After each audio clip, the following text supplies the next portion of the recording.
Hello guys, Mamka say. Nastina, my twin sister is here. Mamka say madzimaina madzibaba kutoti chikona iwe kuitaka kumana kareka tachimbori busy tichimbotsvaka mari asi haisi kukwana. Asi aiwatauya pano papisi weki. Tinenyaya yatinayo yatumirwa namai mufundisi. Hadzi makadi itete nyaya yangu iyi. Inyaya inorwadza. Makadi itete. Ini nyaya yangu itai zvekuiverenga. Musaposte iri voice rangu. Vana vesangano vangarinzwa. Ndiri mukadzi waProfeti. Vana vesangano vanota mam vari humble. Mama havataure. Vamwe vanotoshuva kuti dai ndaitawo hunhu sehwamai Prophet. Asi ini kunyarara hakusi kuva humble. Asi ndine bundu. Ndine pain yandisina wandinogona kuturira. Tete amai vangu ndakauraya ini nemurume wangu kuti church ibudirire. Ini nemurume wangu takaroorana tichingobva mukuchata. Murume wangu akabva adzingwa basa aishanda kuZimplaza. Zvino hazvina kuoma panguva iyoyo nekuti ini ndaishanda saaccountant kune rimwe bengi. Saka zvadaro murume wangu ndaingomusiya pamba pasina zvaaita, aiswera nemafriends ake pamba. Vakamboita zvemabhuza zviya zvebhora ndokuzoona vave kuita zvemasowe. Murume wangu achinzi ndiye muprofita pasowe apa. Ini semunhu aisapota vision yemurume wake ndaisada kuva mudzivisi wake pakuita basa raMwari. Yes, zvaimbondinetsa kuti ko chipo cheuprofita ichi chakabvepi. Asi murume wangu munhu aida chechi zvekudaro tete, saka ndakazongoti regai ndimire naye. Ndakatanga kuva sponsor nemari kusvika murume wangu asiya zvemagemenzi bva atanga kuita muprofita wemasutu kureva zvePentecost. Akati aida kuita crusade ndokutotora loan kubasa kwangu tikaita crusade kuchitungwiza ikazara vanhu pakafamba mweya waMwari. So tafamba neministry kudaro murume wangu akazoti ndawana spiritual father kuGhana, akaenda akanoita wiki ariko. Akaenda ega pakutanga atinodzoka handina kumbobvira ndakaona simba raMwari rakadaro. Ndakava nekutya. At the same time I knew kuti pane zvakanobatwa kwaive kwaendwa. Ndakazoti ndinoda undiudze secret yesimba rawakabva naro kuGhana. Tete akaburitsa gaba rine hove vahati ndakapiwa hove iyi zvandinoita ndinofanira kusheva bvudzi rekusika rudzi kwangu. Every Sunday ndisati ndauya kuchechi ndorisa mugaba umu mune hove. Kumedza kunoita hove iyi bvudzi ndozimba rangu rekuita munana. Ndakabvunza kuti hazvizopanduke here? Akati no, ndiyo miko, asi ndinofanira kuenda kuGhana after 3 months kuendesa hafu yemari yemaseeds anenge abviswa nevanhu. Akabva anditi chisiya basa nekuti hazviite urambe uchishanda and iniwo ndatofara nekuti mari yaive yatovepo tete. Kundaishandirei? Apa ndaive ndave nemaRoyal Guards anofamba neni. Kana kumba ndaigara ndine maRoyal Guards, life yaive yatochinja. So takagara life tichinja every day. Ndatotengerwa mota, tikatenga imba, vana vakadzidza kuzvikoro zvinodhura. Murume wangu akatanga kuita zvevakadzi, akatanga kurara vana vekupresent worship naAsha tete, department rese riri pachechi akarara navo.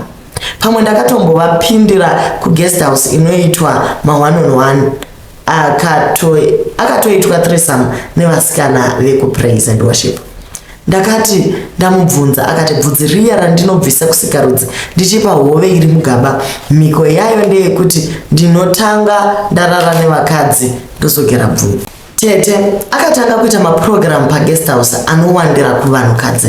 Paanoita izvi zvinomuitira easy kurara nevakadzi. Personal assistant wake ndiye anomurongera vakadzi pazuva pekurara navo, including iyewo anorarwa. Vasikana ava vanoitwa bonde navo vakatozvipa zita kuti ndiritaure hazviite. Vasikana ava mamwe masingle mom, vasikana mawidow nevamwe vatori nevarume. Ende ndinenge ndichitoziva kuti timu iri ndiro rakararwa wiki rino tete. Ndinosara ndoenda kuchechi hangu asi moyo unenge une pain yakanyanya. Chandinoita kunyarara nekuti ndakanzi ndisataure kana kurwisana nevakadzi ava. Murume andigara naye anogara paguest house. Ini ndinozoenda kana kune big function kuchechi. asi nguva zhinji ini nevana tinogara kwatakatengerwa. Ndakazoita time yandakanga ndakurarawo neMaroyal Guards nekuti ndinenge ndaane time ndisina kurara nemurume. Pazvinhu zvese tete chakandirwadza kuurayirwa amai vangu kusimbisa miko yainge akanganisa. Murume wangu mushure mekunge ajamba wiki asina kurara nemukadzi ndizvo zvakazokonzeresa kuti tinzi tiuraye amai. Paakajamba aive achirapwa chirwere chesiki hameno musikana aive amupawo. Spiritual father vake vakati vanoda kuripwa neropa remunhu. Akauraya amai vangu tete ene ndakarwadziwa, asi iye akati zvitori nani ndiuraye ana mai vedu pane kuti iwe nevana mufe. Akati after 2 years ari kuuraya amai vake, asi tete nanhasi vapenyu ende handifungi kuti vachachekerezwa. Vangu amai ndivo vakatoripa mhaka. Chimwe chinorwadza vasikana, vamwe vanotondishotesa, so vamwe havatonditerere, ko vanonditerera sei takafanana. Ndikati musapfeke zvakadai kunyanya nekupraise and worship, unotoona votoita zviri wese. Saka iyo zvino handitauri, ndonyarara, handizi humble as ipain. Ndiyo nyaya yanguwo vatete. Imba yakanaka ndinayo, mota dzakazara panze, asi murume ndinosheya nevakawanda nechechi yose. Ndikada kutaura vanogona kutozadza bhazi.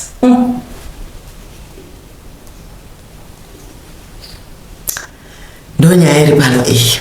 Saka murume akakanganisa miko ndokubva azoti mai vemukadzi vafe first. Kuti vagadzirise miko yacho. Ende kuikanganisa kwacho yanga nyaya yekuti yangaenda kunorapwa siki. Saka kurova kuti munhu uyu ari kuita yeke. Ende zvandada kuronyora pasi. Ende munoziva kuti the rise of churches akaoma. Manzwa kuti kwai munhu akatanga achine suve rake ndokubva azobva kusuve akatanga kuti ave masutu. Saka timu remasutu iri ranetsa. Ende zveshuwa kune zvakawanda zviri kuitwa nevanhu vemasutu. Ndani ndiri kunyora pasi angu macomments angu. Asi pane yandanyanyonyora yanyayondibata ndeyekuti maseeds. Hanzi every 3 weeks or 3 months mari yemaseeds yainotogwa ichiendeswa. Munoziva pane manipulation inoitika kunzi sidhai mai mwana iyi ndopenyu yogara ndinayo inonzi ngauya isidiwe. Hanimuzoti achibage kamukadzvara mhunzi dzozobuda dziri 10. Ndovhangeri rachona ende vanotosida here. Vanotobudirira. Saka tiri kushanda chii? Hanzi faith yakakura inokuitira zvakawanda. Saka seeding faith. Saka my problem now is seeding kana ikatogwa zvamaseed bhutsu dzenyu nemafoni enyu zvese zvoiswa kuganda zviri kunoitwa sei? Zviri kunopiriswa. Pane nyaya yakambotaurwa yaTB Joshua yekuti anotora mapikicha evanhu oenda nayo kucertain room unovabaya woita chino zvichimupa power rake ipapo. So pazvinhu zvinenge zvichiendeswa kuseeding zvezvichitonoitwa dzimwe miko dziri even more. Kana munhu achingoda something kuna Mwari, simba rina mufundisi ndo same simba rawina. Hallelujah. Saka zvina matire wega zviri nani usidi amenoti usidi nekupanherera street vanhu vanotambura woti Mwari icho chikwereti icho Mwari mukudzorera ende vanochidzosera chiri munoziva here kuti iyoyo pane dori nevhesi notaura kuti kana ukaitira nherera zvakanaka uri kukweretesa Jehovha iyo sidi yenyu yoya isidi yekunherera. Kune vana vakawanda vari kumachildren's home mukangonosidha kudai mukangoti Mwari ndakupai 50 rand iyi vanodzosa iri 1000 Mwari vanotozviita but kungoti tinofunga kuti hatina power because tinofunga kuti hatina power because tinofunga kuti tine tabrainwashwa like you said kuti TB Joshua atora mapicha evanhu unovaisa murumu. Vanhu ivavo havagoni kupepenuka. They will never wake up. Vanoramba vakangoda kana pane munhu wausingagoni kuconvince munhu anosapota prophet. Vanhu vamachechi. Asi kuti vari kubenefita kumachechi kwake ngatidzokerei panyaya yehove iyo. Dzimwe miko dziri kuitwa umu vedu veka. Miko yacho kana uchida kutarisa kuna amai vesangano havana kuudzwa same time miko yese yakaperera. Ende havana kuudzwa makonsekwensi ekuti tikarega kuita zvakati miko yedu ichatiuraya sezvakati. Sekuti pakangonzi ndinogera vhudzi rangu rekusika rudzi ndokanda mugaba chete. Saka amai obviously vakati why not kungocheka vhudzi chero ndingatodonetawo rangu ini kungoti akandai mugaba but havana kuudzwa kuti unotanga warara nemunhu wocheka vhudzi ukanda mugaba. Saka linki yacho chiona kuti munhu wanyakurarwawo pane zvake zviri kusara pavhudzi ramufundisi zviri kuzochekwa zvokandwa mugaba ndo linki. otherwise vhudzi rokuru after olonga avatogeri rose vanenge vatipati vachikuona vochaisa muse munhu akambobva kumadzibaba anofungadza zitori ndembuna yake zvakaoma saka I also wanted to say the wife said she's humble and exemplary but haisi humble munhu atori nepain because vasikana vaya vaya vanotobidhairaka kutoti mainditi chipare chipare plus pastor vachona vanenge vachiita zvinhu zvemathreesome munhu kwete pastor prophet ndiprofet handiprofita munhu anoonesewa vanenge vachiita zvemathreesome nevasikana vedu vega ingadai mwari ativhura maziso nezuro chaenda itotaura kuti anzi pane vhesi inoti unto the what vhesi inotaura kuti unto the word and wati kwai kutesta maprofita muwatesta unto the law and the whatever pane munovatesta nekuti shoko vanaro here testimony kuti vanhu vari kutestiva kuti aiwa profeti ndiprofeti chaicho mabasa avo chaiyo chaiyo ari kuratidza kuti ndevajesus eka ndevasatani mai vataura kuti munhu akambotanga ane sowe achibva sowe ndobva aenda kunoita zvemasutu achibva ipapo munhu akadzoka kugana ane pawa kwai ndikashamisika kuti pawa rabhebha hapana mukadzi usanozwa murume wake kuti apa hapana pawa asi spiritual munhu uzongomuka ndasati wane pawa vakatoona kuti zviri wrong asi zvavataura kuti inonzi kuti ma-terms and conditions anouya mbichana sekuti unge watenga mota nechikwereti kunzi unobhadhira 5,000 pamwedzi kune kamwegekuti wabuda apa madhi watopinda wochidii apa watoita nefine print watosaina saka senyaya iyi yekuzonzi this whole dream was sponsored by the wife baba vaingova kumasowe vasina chavainacho vakatanga machechi crusade yaitodiwa kuti iite powerful nekuti kuhaya tent macheya vanhu chichi nemamapasta anouya achikusapota wotodana kana vamwe masinga wanoimbawo kuti crusade indira mberi mukadzi ndiye akasponsor dream mukadzi ndiye ari padisadvantage right now mukadzi ndiye asisachagoni kugara nemurume wake kuti aenjoye zvinhu zvacho zvavakati takasinda together mukoshoni yangu vanhu vanoita zvemachechi guest house guest house kunoitwa ma1-on-1 session instead yekuti vanhu vanamatigwe kuoffice kunotozo kuoffice akuzi comfortable handiti pane paiswa macheya panze vanhu vachipinda vachidi pane vanhu vanobva kunzvimbo dzenga vana america vana britain vanani so it's also a money making scheme yekuti tine guest house yedu per 90,000 pastor vanozokona after 3 days unenge watobhadhira 3,000 saka ikokoko kunoitwa ma1-on-1 session muchienda muchinonamatirwa by the end of the day mufundisi vane yavo executive suite ndokunozopinda mabebi achidini ina ndinambozwa zvemaguest house aiwa kune maguest house kwachiri Joshua imba yakadonha kaya yakauraya vanhu vaya 1,000 something yaiva guest house futi ka chero kwa SB uchiremember kwa SB guest house iyaya uko kumahalisi ndo zvainoshandiswa alright then tazouya panyaya yekuti amai vane kune maroyal guards iye maroyal guards ndiyo vanhu varoyalty aiwa asi chakanaka ndechoti vari kudyawo zvakabuda munyaya yacho uzorara nemagadhi aiwa ko unodini murume achivata nenyika senyaya yabhautasa kai ndatozvinyora kuti bhautasa uri kuvata ne400 mukadzi akandosarirawo ndobva aburisawo rake vhidhiyo of which i1 video akararawo nevakawanda ndozvikungoita mai aka haugari zveuri mudzimai usingavati nomurume wechidi iwo uchitoziva kuti murume wacho agara ari kutoitawo saka wainotoitawo saka in the end for that indorangotaura kuti panyaya yose pane too much lies too much deceit muchishandisa zita rajesu hapana marriage hapana chechi people should know what they're getting themselves into ende pane varume vari kunoita mhiko kana kuti muri couple kana vakadziwo vari kuda kundoita mhiko dzavo you should be in this together muzive kuti this is what we want this is how we are going to live tichacheka mapatsi edu vana mai vedu vachafa vana vedu vachadai because ndiri kuona futi manipulation panyaya yevanapo hanzi zvoni tikasauraya mai vako iwe nevana ndivo muri kufa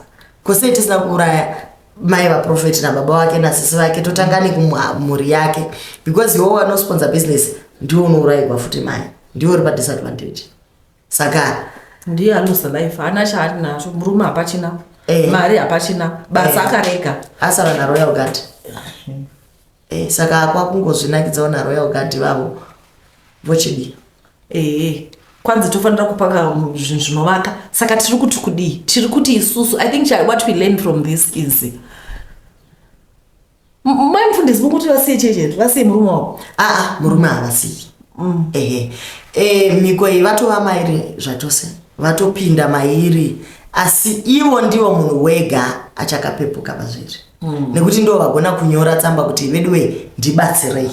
Saka kureva kuti ivo she knows kuti zvavari kuita namaroya vakati zviri wrong, vari kuziva zvakare kuti zviri kuitwa nemurume zviri wrong, nezveseeding dzevanhu zviri wrong. Anditika ende vataura kuti ivo havachisina happiness, vane bundu pamwoyo. So ivo ndo vari kufanira kurescue umwe wavo. Marescuero avakamuita vachimubvisa muurombe vachimupinza muupfu ndo same the way she's supposed to rescue this guy. Ende zvinhu zvega zvinogoneka nemunamato. Ndingofunga kuti maybe andiziva kuti ungofunga kuti vakabuda mazvi vakatisa nevana like you said vanogona kufa, but maybe vakatisa vakati Mwari tibatsire isu hatichazvo. Kana kusatombotisa kutongomudza kuti ndandichani.